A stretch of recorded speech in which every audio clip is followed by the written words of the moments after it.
rangka pengimbasan program pendidikan guru penggerak angkatan keempat Kabupaten Boyolali. Terima kasih saya sampaikan kepada teman-teman semua sudah berkenan hadir. Puji syukur kita panjatkan kehadirat Allah Subhanahu wa taala yang sudah memberikan segala nikmat. Kita langsung saja pengimbasan program pendidikan guru penggerak angkatan keempat Kabupaten Boyolali. Seperti yang teman-teman juga sudah ketahui, ada saya Bu Erika bersama Pak Aris. Kita sudah selesai modul 1 tentang filosofi pendidik pemikiran Ki Hajar Dewantara. Ada banyak yang kami pelajari di sana, terutama saya, mungkin Bu Ayu, juga Pak Ari, yang kita bukan dari dunia pendidikan. Ini sesuatu yang baru dan memang program pendidikan guru penggerak sangat luar biasa, perjalanannya yang sangat panjang dan juga ilmunya. Yang pertama kami kemarin dapatkan dari modul 1 diantaranya adalah tentang pengertian budi pekerti, yang juga kalau keseharian kita ini sebagai watak atau karakter yang merupakan perpaduan antara gerak, pikiran, perasaan, kehendak atau kemauan, sehingga timbullah suatu tenaga. Atau dengan kata lain, ini perpaduan dengan bahasa yang lebih intelek lagi, ini perpaduan antara cipta, rasa dan karsa, begitu kalau kita sebutnya, sehingga menghasilkan sebuah karya. KHD mempunyai dasar pemikiran bahwa pendidikan bisa memanusiakan manusia menuju perbuatan yang baik. Itu yang mendasari dari pemikiran KHD untuk budi pekerti. Seperti kita ketahui bersama, kita yang hadir di sini ini juga guru ketika kita di rumah, di keluarga kita masing-masing. Ketika kita di sekolah, kita juga berperan sebagai sebenar-benarnya guru. Maka keluarga dan sekolah ini kalau menurut KHD merupakan ruang untuk mempersiapkan hidup anak dalam bermasyarakat, kemudian tempat utama dan paling baik untuk melatih pendidikan sosial dan karakter anak. Ini lebih ke bagaimana anak melihat kita, apa yang kita lakukan, tidak selalu dengan kata-kata. Dan jujur, kata-kata itu justru tidak mengena. Menurut saya, anak akan lebih mencontoh apa yang kita lakukan, bukan apa yang kita ucapkan. Begitu. Kemudian keluarga, sekolah itu juga merupakan pembentukan watak individual, ruang bagi anak untuk mendapatkan teladan, tuntunan dan pengajaran, juga berinteraksi sosial antar anggota. Bagaimana anak bertutur, bagaimana anak bergaul dengan kita sebagai guru, sebagai teman, begitu. Dari KHD ada cita-cita untuk mewujudkan yang namanya profil pelajar Pancasila.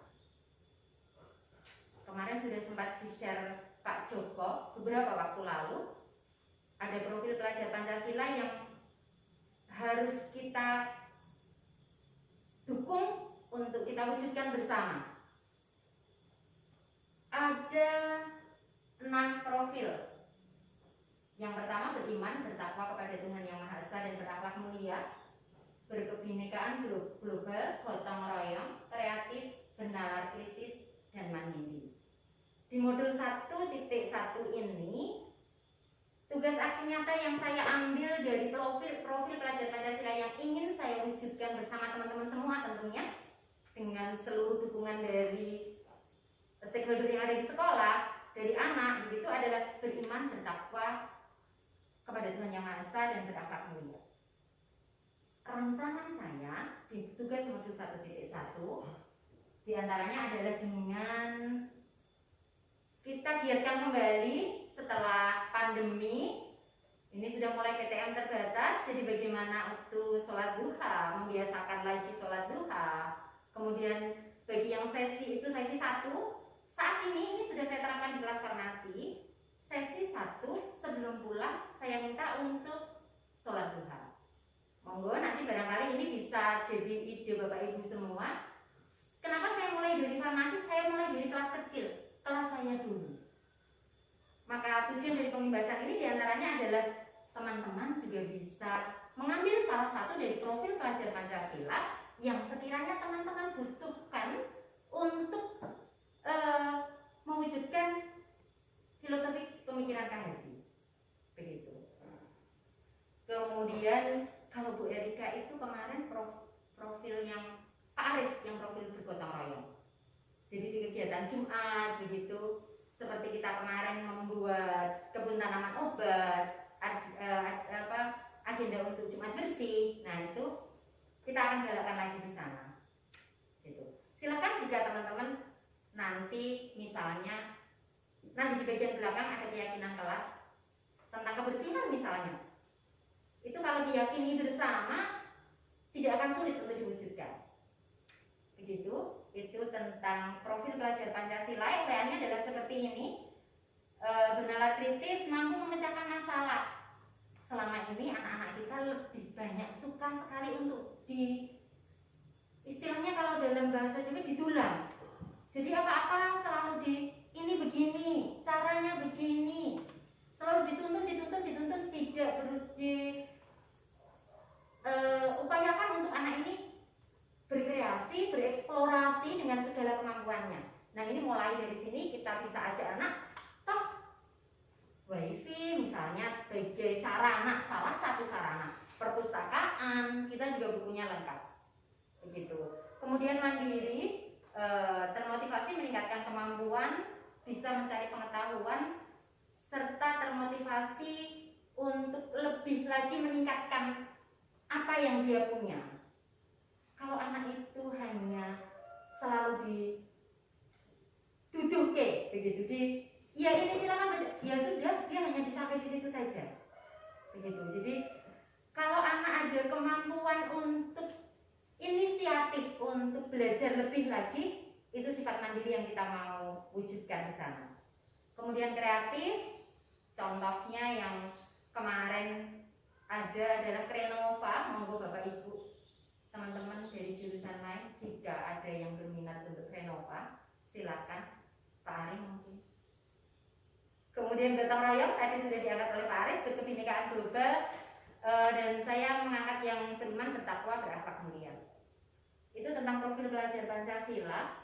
Barangkali bisa sedikit memberikan gambaran ke depan sekolah ini mau dikemanakan, anak-anak ini mau dibawa kemana, gitu. Karena visi kita pun sebenarnya itu juga mengerucut, walaupun saat itu terbentuknya visi ini belum tampil itu yang namanya profil pelajar Pancasila belum.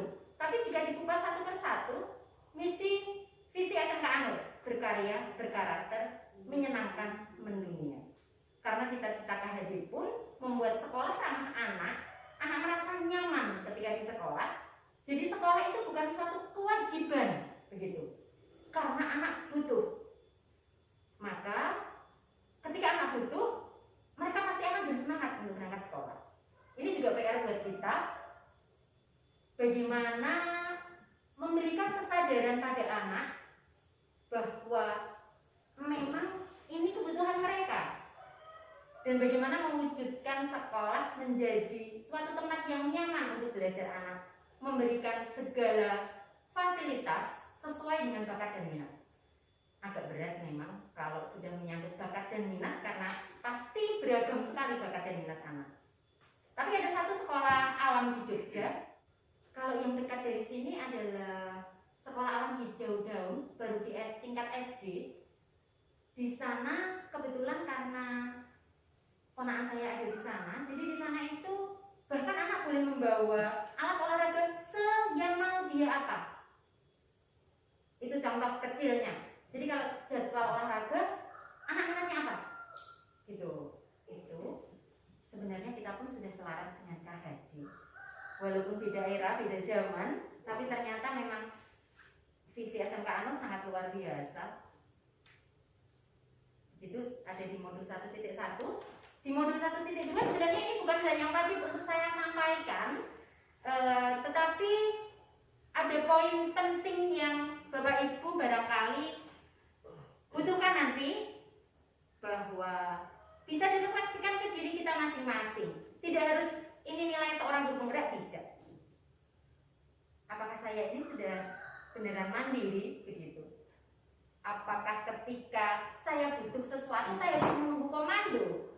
Atau kalau misalnya saya sudah dengan penuh kesadaran akan meningkatkan kemampuan saya. Nah, itu ada di sifat nilai guru mandiri nilai guru yang mandiri begitu. Kemudian reflektif, jujur. Kalau reflektif pun saya masih di posisi yang masih belajar. Bisa nggak kita menerima evaluasi dari teman? Evaluasi yang sifatnya membangun di sini. Begitu. Nah, selama ini pada kenyataannya yang kita dapatkan dari sekitar kita ini adalah yang kelihatan itu selalu yang jelek. Gitu. Bisanya menilai yang jelek tapi tidak bisa mengkoreksi untuk menjadikan lebih baik. Nah, ini seharusnya ketika kita bisa menyatakan bahwa ini kurang, maka baiknya seperti apa? Nah, itu baru solutif. Begitu. Kemudian kolaboratif, ini sudah nampak sekali kalau kita di SMK Anur. Sifat kolaboratif antar Bapak Ibu guru sudah sangat baik. Kemudian ada inovatif. Sarana prasarana kita sangat mendukung untuk kita berinovasi sesuai apa yang anak mau, sesuai dengan perkembangan zaman. Begitu. Jadi tinggal pinter-pinternya kita mengemas. Kemudian yang berpihak pada murid, ini yang jadi tujuan kita, bahwa memang kalau KHD menyatakan malah menghamba kalimatnya. Kita harus menghamba pada murid, tapi bukan yang jadi mentuhankan, itu bukan yang seperti itu. Kita lebih ke melayani dengan sepenuh hati, ikhlas tanpa pamrih, begitu. Itu yang berpihak kepada murid. Jadi kita mendukung untuk kepentingan dan kemajuan murid. Itu. Kemudian peran guru penggerak, ini teman-teman juga saya rasa sudah menjadi pemimpin pembelajaran. Kemudian menggerakkan komunitas praktisi, kita semua ada di MGMP kita masing-masing. Yang sebenarnya pengen kami wujudkan bersama adalah MGMP tingkat sekolah. Nah, ini MGMP kan guru bahasa Indonesia juga tidak cuma satu gitu. Guru bahasa Inggris juga tidak cuma satu. Nah, ini ditingkatkan dulu, dikuatkan dulu. Kita punya program dulu, misalnya bagaimana merancang pembelajaran yang menyenangkan begitu. Kalau itu sudah bagus, kita kelas bagus, sampai ke anaknya juga bagus. Karena ada beberapa dari kita yang mungkin penyampaiannya belum diterima oleh anak, terkendala bahasa misalnya. Nah, itu mungkin barangkali dengan ada komunitas praktisi di tingkat sekolah, MGMP tingkat sekolah, itu bisa merubah sedikit pandangan begitu. Kemudian menjadi coach bagi guru lain. Kalau coach bagi guru lain, mungkin ini salah satu yang saya lakukan saat ini diantaranya, contoh realnya begitu. Kemudian kolaborasi antar guru dan mewujudkan kepemimpinan murid. Misalnya kemarin ketika mau pelantikan OSIS, PMR, begitu kita berikan tanggung jawab penuh kepada anak-anak, tetap dengan pantauan dan bimbingan kita, begitu itu tentang mewujudkan kepemimpinan murid. Inquiry apresiatif, ini tentang bahwa ketika melihat sesuatu, tidak dari yang buruknya saja, kita lihat dari sisi positifnya. Gitu, itu tentang inquiry apresiatif. Jadi kalau kita psikologi positif, pendidikan positif, itu adalah prinsipnya kita melakukan pendekatan ke anak juga enak nanti. Jadi kita memposisikan anak dari sisi psikologinya, tidak selalu kita judge gitu. Kemudian nanti dulu sebelum kita kenal yang namanya inquiry apresiatif, pertanyaan yang sering kita ajukan ke anak adalah mengapa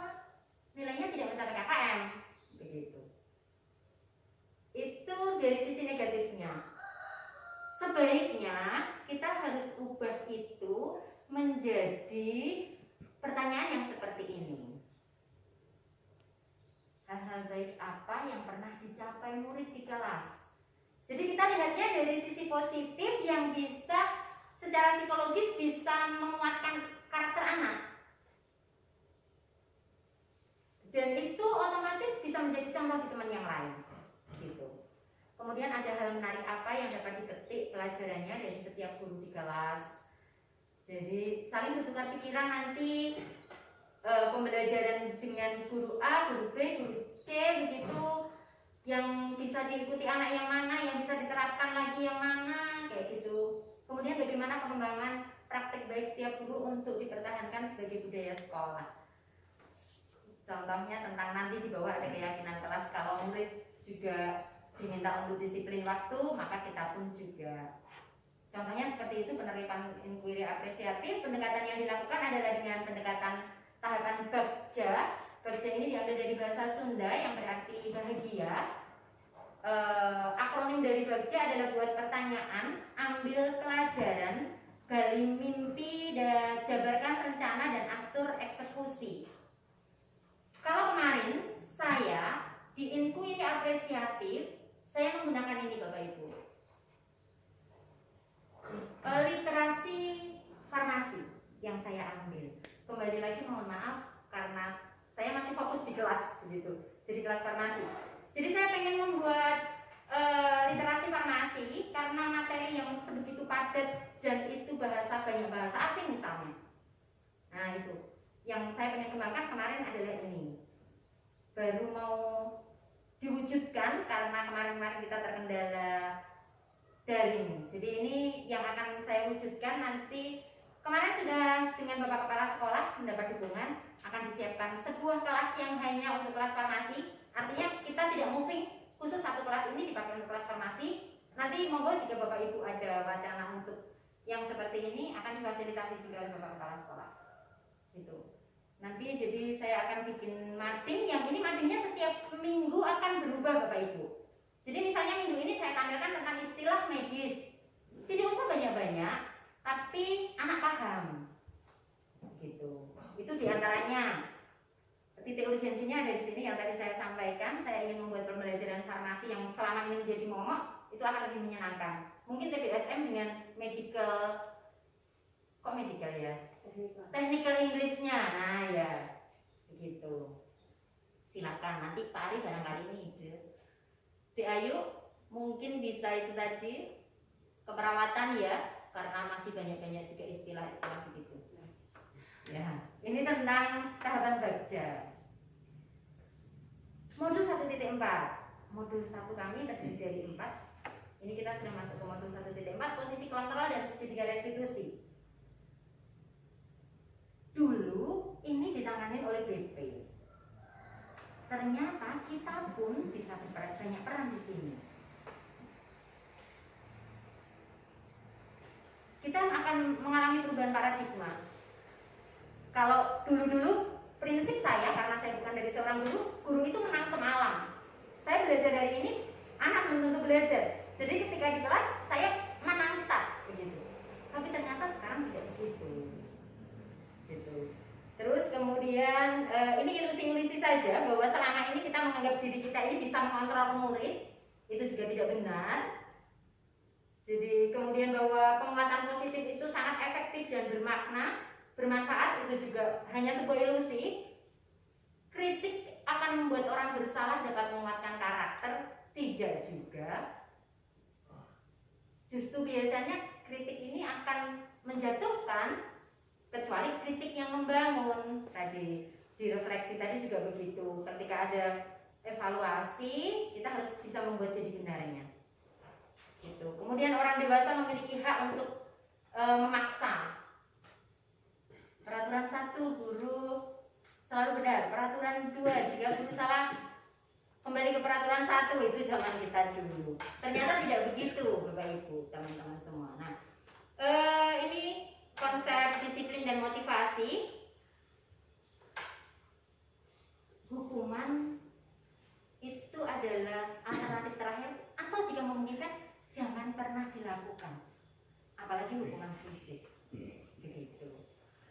Cuman bagaimana lagi Pak Ari ya, kendala kita dengan anak laki-laki yang ya mana ya kelas 12 TBSM PR memberikan efek jerat tanpa tindakan fisik. Nah itulah Pak Ari. Apa kira-kira? Saya juga bingung.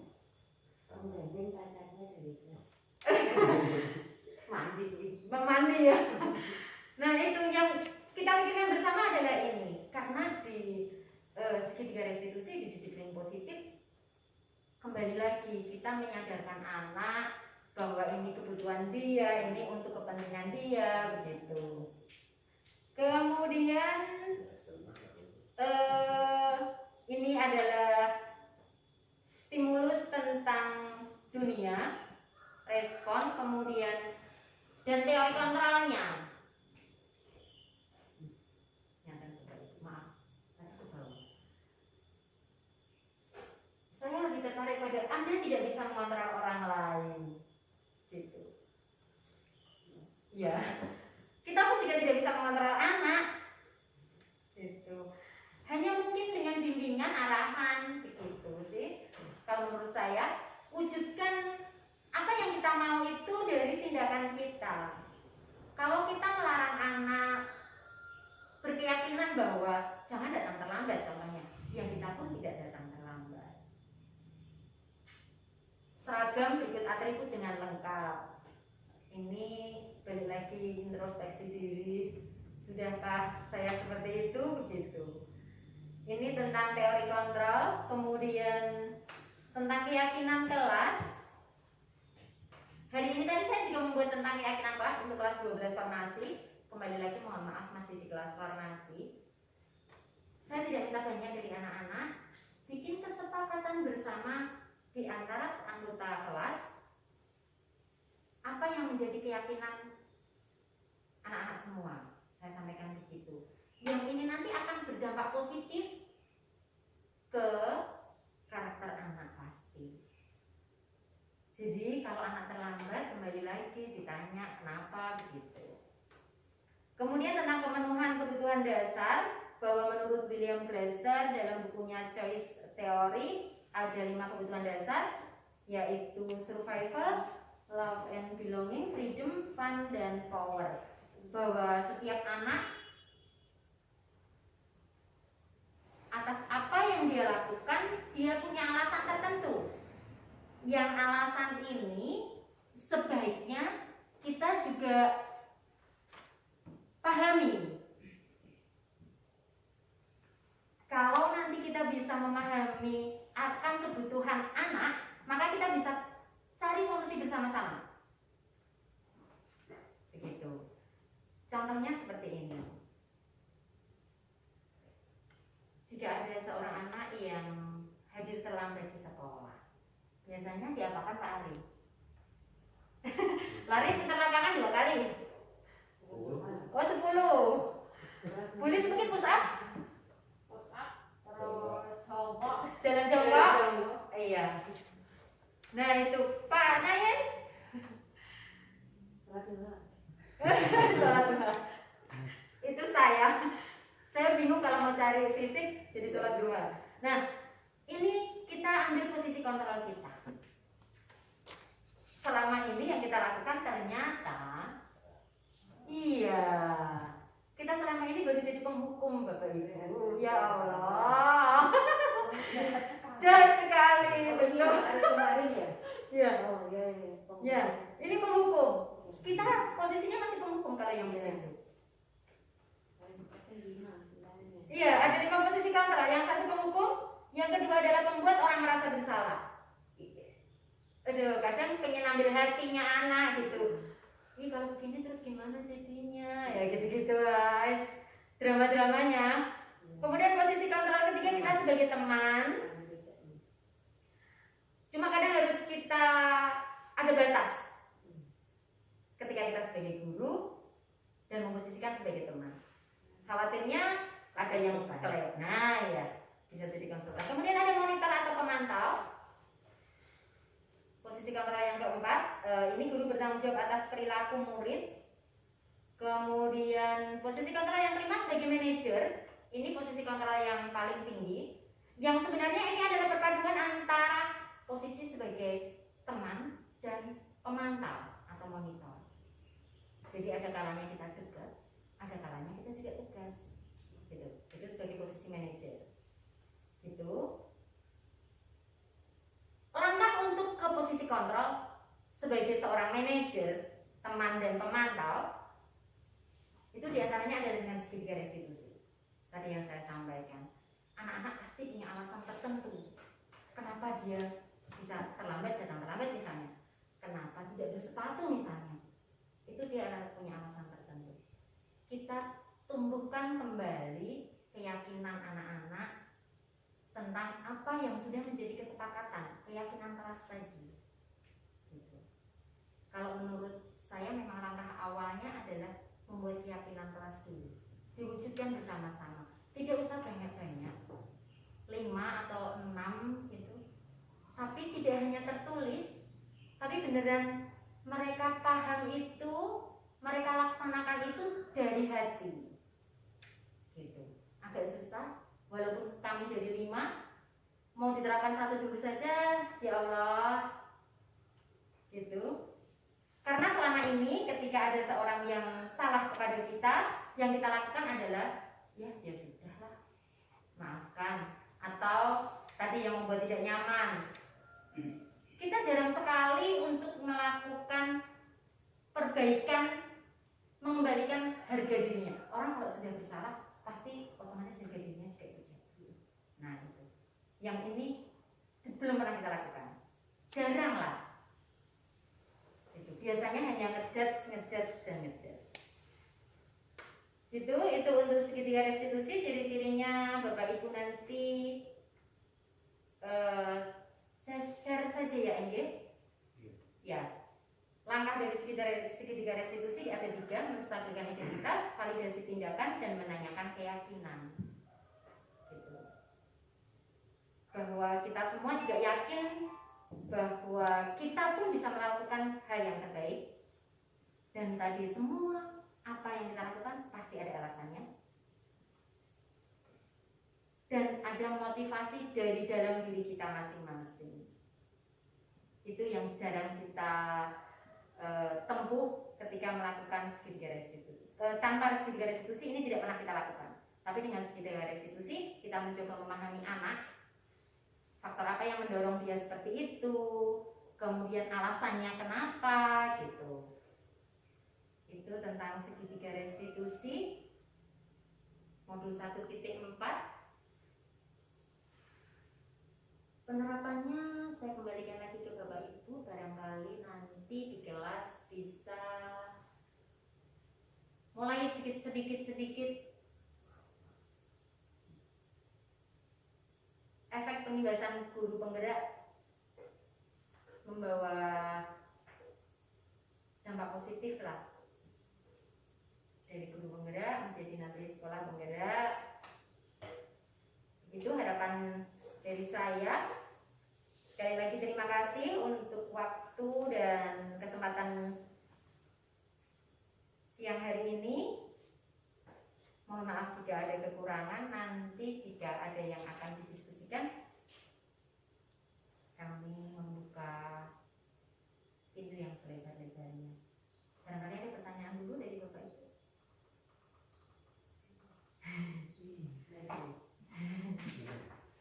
Iya betul Pak.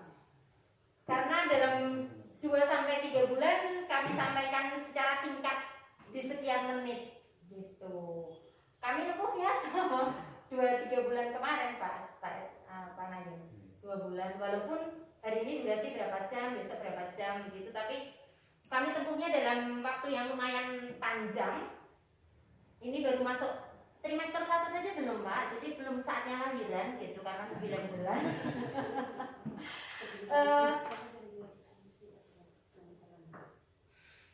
Segitiga restitusi ketika anak terlambat. Hasilnya saya kemarin melakukan segitiga restitusi ketika kita, Bapak Ibu mungkin masih ingat upacara pelepasan PKL. Ya. Saya punya satu anak farmasi, satu anak TBSN. Kemudian masih saya biarkan untuk dia ikut. Tapi ternyata setelah selesai, saya panggil ini anak kedua, Kebetulan saya video saya masukkan ke LMS saya karena saya melakukan segitiga diskusi dan tanpa sandiwara. Jadi langsung saya minta Gunawan untuk nge-shoot. Saya tanya kenapa gitu. Terus tahu kegiatan hari ini ada kegiatan apa? Iya Bu, saya tahu ada upacara pelepasan. Pelaksanaannya jam berapa? Ya dia beneran ini. Ternyata motornya mogok di atas sana dan tidak ada sinyal. Jadi menghubungi kita tidak bisa. Ya kebetulan Ida Isti, jadi ya reputasinya sama Saryanto. Ya itu dari awal sudah saya incer Pak Ari. Itu karena berdua di parkiran terus. Ternyata memang sewilayah dari atas. Pertama begitu. Beberapa kali saya datengin, tapi nggak ngomong kalau satu desa. Gitu. Terus kalau terlambat kok baru lagi. Jadi saya ya wis kemut-kemut kok cah loro kuwi meneh begitu. Tapi terus ya sudahlah, saya dengarkan dulu alasannya, saya ikutin alurnya. Oh ternyata memang dia dari desa yang sama, motornya satu itu. Ya. Dan pas hari H pelepasan PKL, motornya mogok, tidak ada sinyal untuk ngabarin kita. Gitu. Dan dua-duanya PKL lancar ini Pak. Lancar. Berarti memang dasarnya anak ya. Kebetulan saya ketemu anak yang terlambat dan memang bukan karakternya begitu gitu. Ya, akan jadi PR kalau buat kita kalau beneran anaknya karakternya masih perlu banyak bimbingan. Ngaten barangkali yang saya sampaikan siang ini semoga nanti memberikan efek yang baik untuk kita semua, ke kesekolahan kita, amin. Mewujudkan visi SMK Nur berkarakter, berkarya, menyenangkan dan berguna. Terima kasih, selamat siang, assalamualaikum warahmatullahi wabarakatuh. Waalaikumsalam.